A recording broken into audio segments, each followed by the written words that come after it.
कि हम लाए हैं तूफान से कश्ती निकाल के, इस देश को रखना मेरे बच्चों संभाल। और क्या वाकई वो तूफान से वो कश्ती निकाल लिए थे?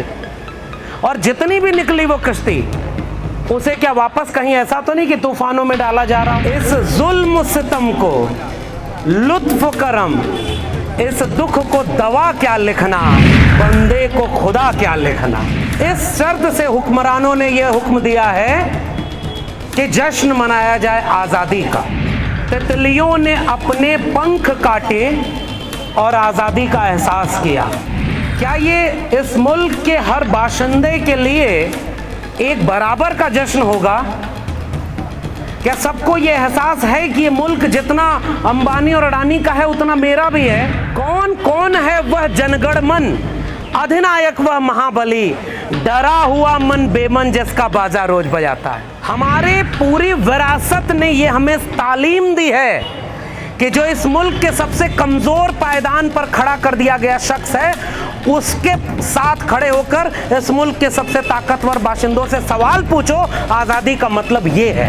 इन सब ने शहादत क्या इस दिन के लिए दिया होगा कि मस्जिद के सामने मंदिर बनाने और मस्जिद के नीचे से शिवलिंग खोजने की आज़ादी मनाई जाएगी? क्या यही उनके सपनों का भारत है? मेरा सवाल है ये कि 25 साल बाद जब इस मुल्क की आज़ादी के 100 साल पूरे होंगे, मैं सोच रहा हूं कि वो भारत कैसा होगा। क्या वो भगत सिंह, अंबेडकर, बिरसा, पेरियार के सपनों का भारत होगा? क्या उस समय भारत का संविधान बचा होगा? क्या उस समय सार्वजनिक शिक्षा, सार्वजनिक रोजगार, सार्वजनिक संपत्ति बची होगी क्या?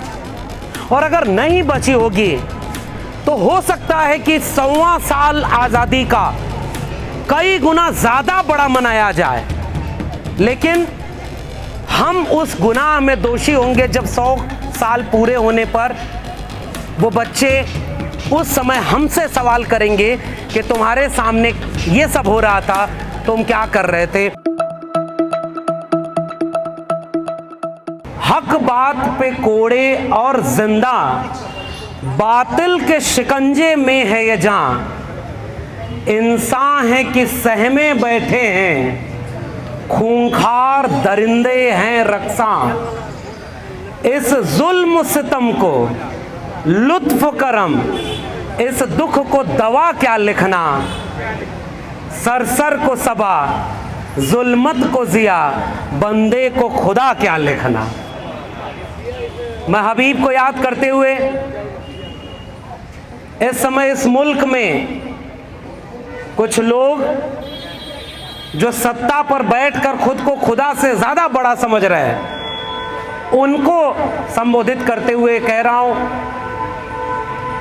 कि उनके फरमान निकले हैं कि आज़ादी का अमृत महोत्सव सब लोग मनाएंगे और शर्त ये होगी कि राशन खरीदने जाएंगे तो राशन तब मिलेगा जब 20 रुपए का तिरंगा खरीदेंगे, और तिरंगा अगर आप नहीं खरीदते हैं तो आपकी देशभक्ति संदिग्ध है। इस शर्त से हुक्मरानों ने यह हुक्म दिया है कि जश्न मनाया जाए आज़ादी का।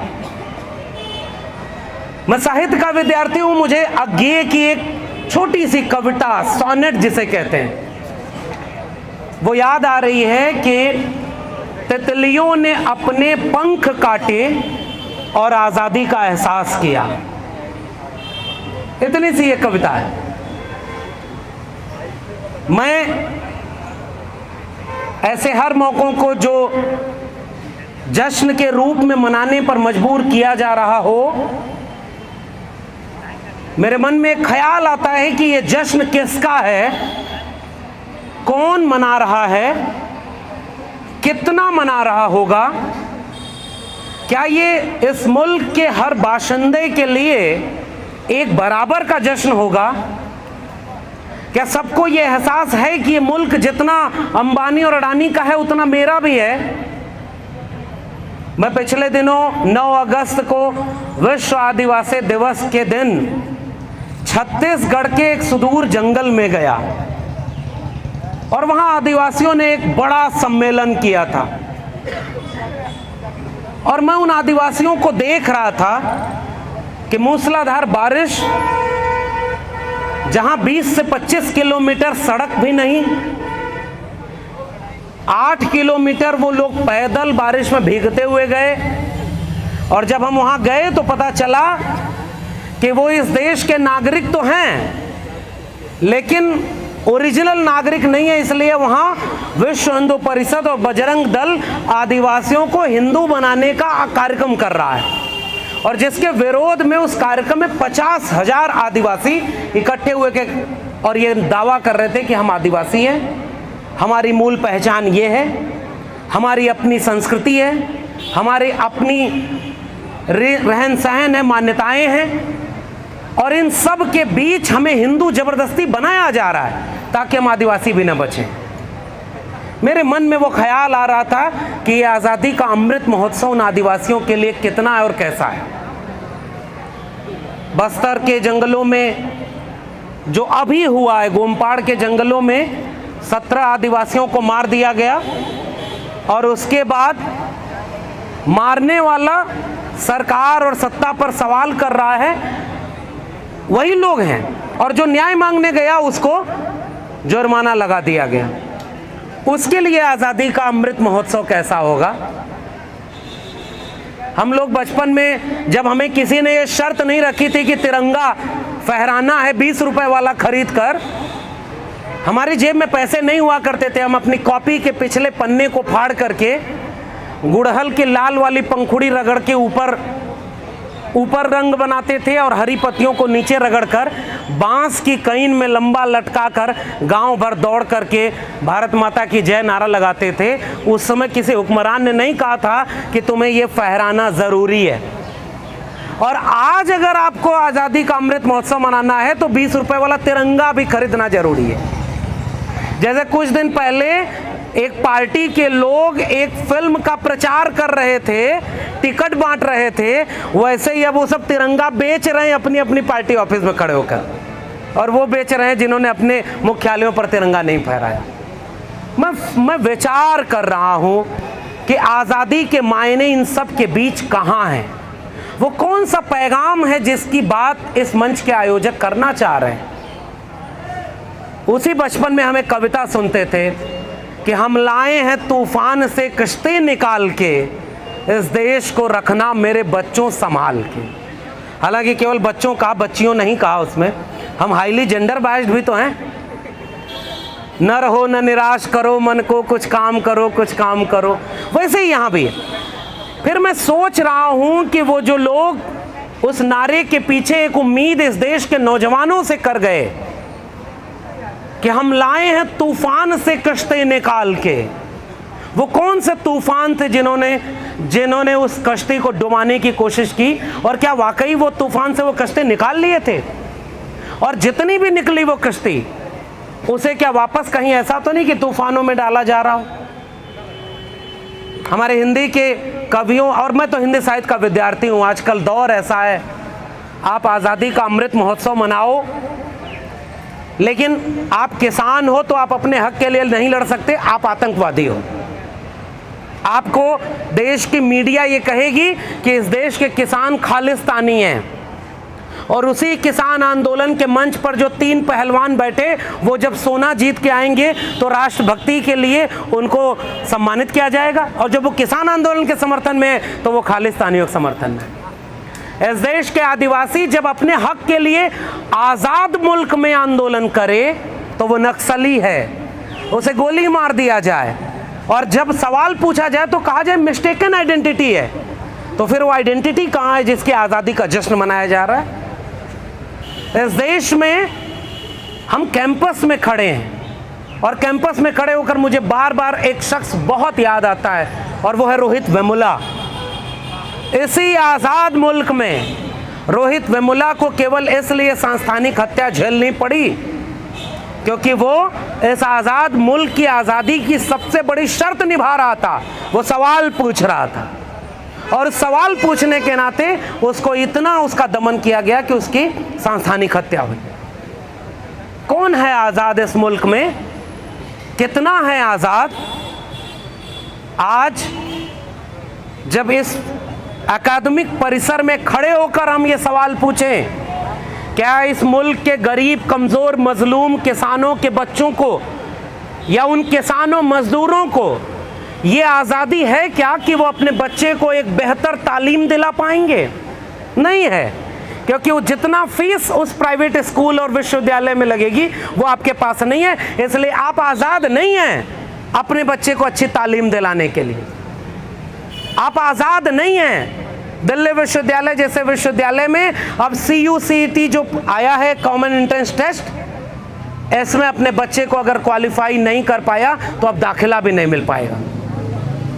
और अब नई शिक्षा नीति के नाम पर ये जब सब कुछ बेच दिया गया है, असर थोड़े दिन बाद दिखेगा। और जो देख रहा है उसे दिख रहा है कि कैसे लोन पर अब शिक्षा ली जा रही है। तो जब इसी विश्वविद्यालय की फीस 5 लाख 10 लाख रुपए BA की हो जाएगी, तो क्या आप आज़ाद हैं कि आप अब दिल्ली विश्वविद्यालय से शिक्षा ले पाएंगे? किसकी आज़ादी फिर?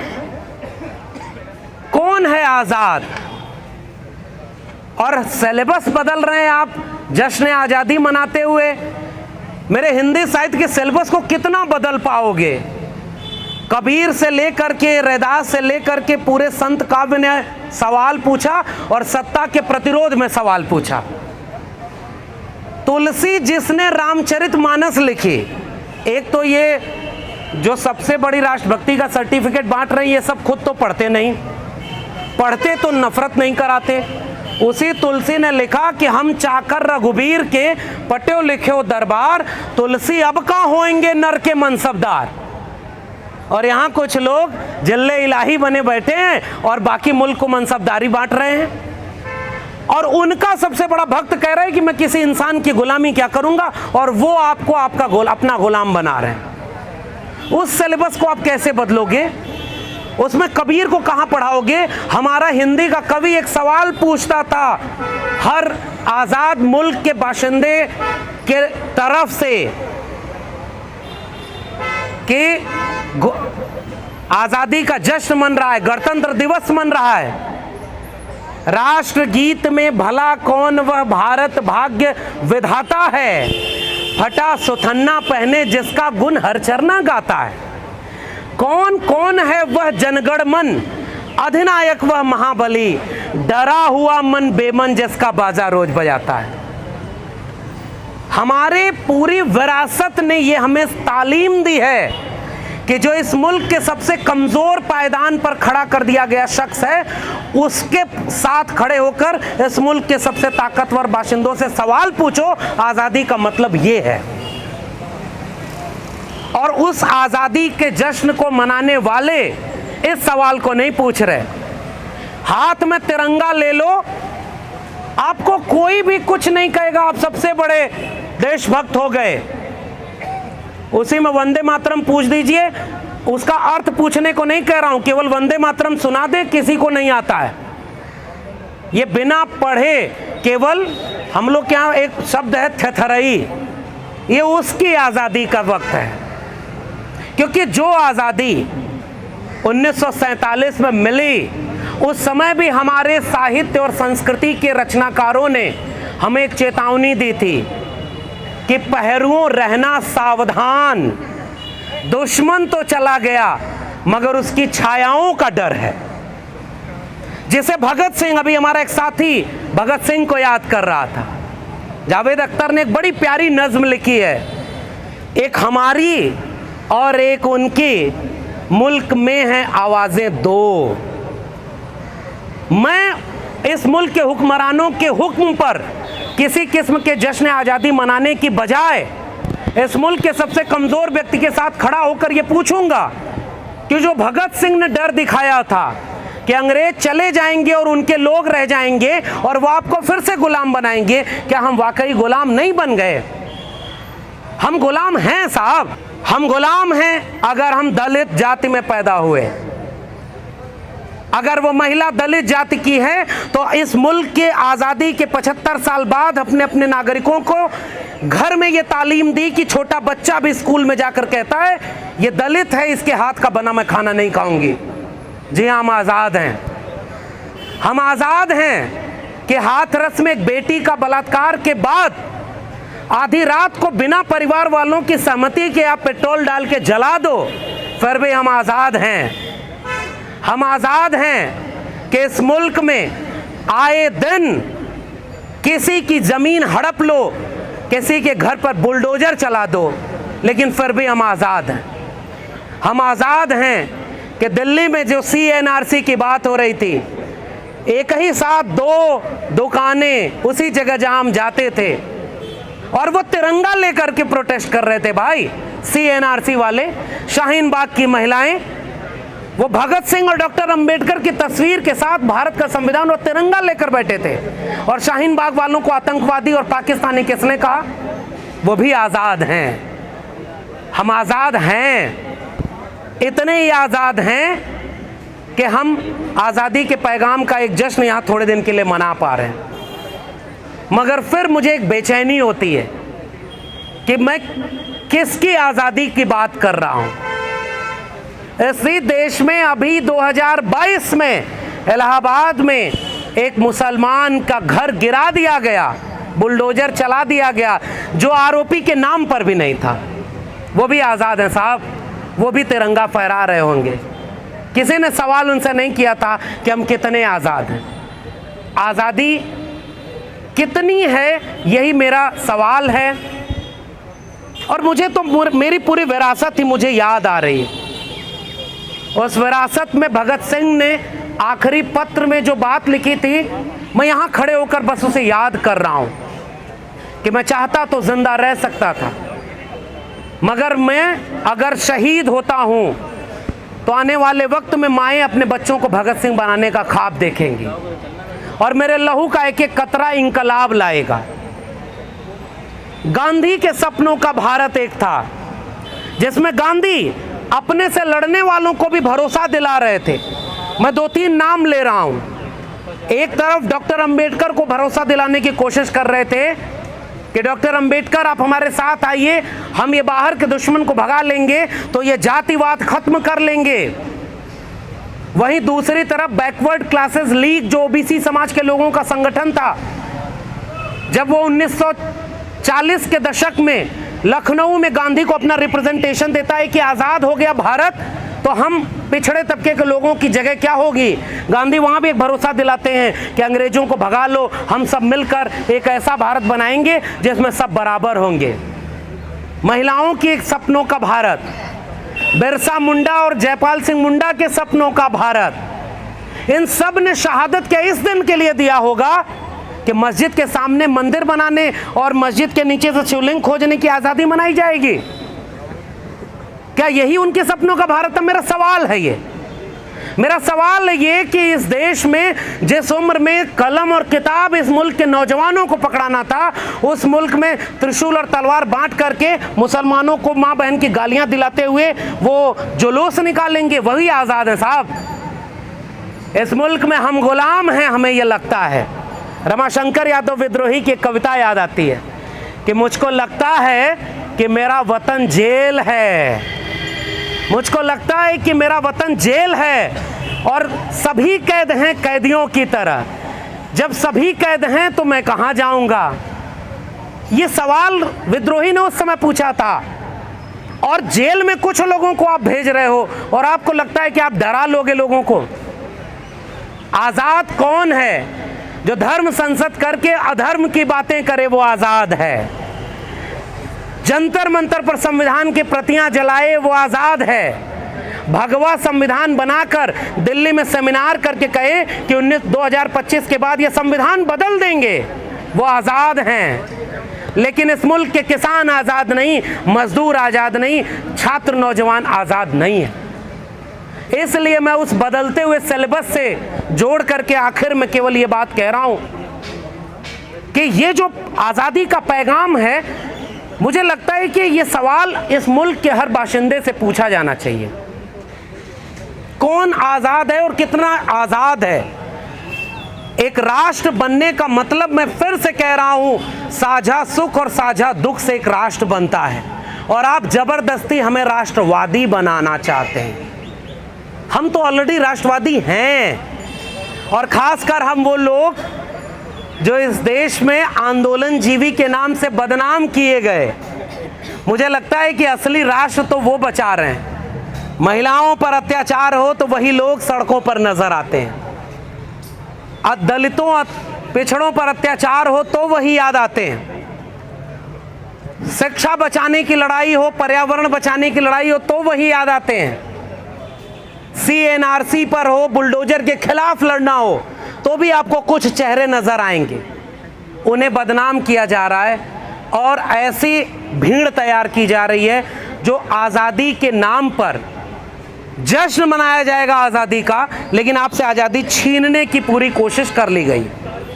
इसी जगह पर जहां कुछ दिन पहले खुले में हम सभाएं करते थे, अब यहां सभा करने पर FIR हो रहा है। मैं सल्यूट करूंगा आईसा के लोगों का, इन आयोजकों का, जिन्होंने इस मुश्किल वक्त में भी ये सवाल पूछा है। और मुझे लगता है कि देखिए 75 साल बीत गया, मैं एक आखिरी बात कह करके विदा लूंगा कि 25 साल बाद जब इस मुल्क की आज़ादी के 100 साल पूरे होंगे, मैं सोच रहा हूं कि वो भारत कैसा होगा। क्या वो भगत सिंह, अंबेडकर, बिरसा, पेरियार के सपनों का भारत होगा क्या? क्या उस समय भारत का संविधान बचा होगा क्या? क्या उस समय सार्वजनिक शिक्षा, सार्वजनिक रोजगार, सार्वजनिक संपत्ति बची होगी क्या? और अगर नहीं बची होगी तो हो सकता है कि 100वां साल आज़ादी का कई गुना ज़्यादा बड़ा मनाया जाए, लेकिन हम उस गुनाह में दोषी होंगे जब 100 साल पूरे होने पर वो बच्चे उस समय हमसे सवाल करेंगे कि तुम्हारे सामने ये सब हो रहा था, तुम क्या कर रहे थे। ख्वाब की कविता है, एक सुबह की कविता है। मैं चाहता हूं कि अगले उस 25 साल हम उस संघर्ष को जी सकें जो अंबेडकर और भगत सिंह के सपनों का था, ताकि हम झूठी आज़ादी की बजाय कुछ उतना ही बचा सकें कि 100 साल पूरा हो तो आने वाली पीढ़ियां हम पर फक्र करें, न करें, लेकिन हमें शिकायत न करें, हमें गुनहगार न शामिल करें। साहिर लुधियानवी ने लिखा है कि इन काली सदियों के सर से जब रात का आंचल ढलकेगा, जब दुख के बादल पिघलेंगे, जब सुख का सागर झलकेगा, जब अंबर झूम के नाचेगा, जब धरती नगमे गाएगी, वो सुबह कभी तो आएगी। जिस सुबह के खातिर जुग जुग से हम सब मर मर के जीते हैं, जिस सुबह के अमृत की धुन में हम जहर के प्याले पीते हैं, इन भूखी प्यासी रूहों को एक दिन तो करम फरमाएगी, वो सुबह कभी तो आएगी। माना कि अभी तेरे मेरे अरमानों की कीमत कुछ भी नहीं, मिट्टी का भी है मोल मगर इंसानों की कीमत कुछ भी नहीं। इंसानों की इज्जत जब झूठे सिक्कों से न तोली जाएगी, वो सुबह कभी तो आएगी। दौलत के लिए जब औरत के इस्मत को न बेचा जाएगा, चाहत को न कुचला जाएगा, इज्जत को न तौला जाएगा, अपनी काली करतूतों पे जब ये दुनिया शर्माएगी, वो सुबह कभी तो आएगी। बीतेंगे कभी तो दिन आखिर ये भूख के और बेकारी के, टूटेंगे कभी तो बुत आखिर दौलत की इजारेदारी के। जब एक अनोखी दुनिया की बुनियाद उठा ली जाएगी, हक मांगने वालों को जिस दिन सूली न दिखाई जाएगी, वो सुबह कभी तो आएगी। बहुत बहुत शुक्रिया। इंकलाब जिंदाबाद। जय भीम, जय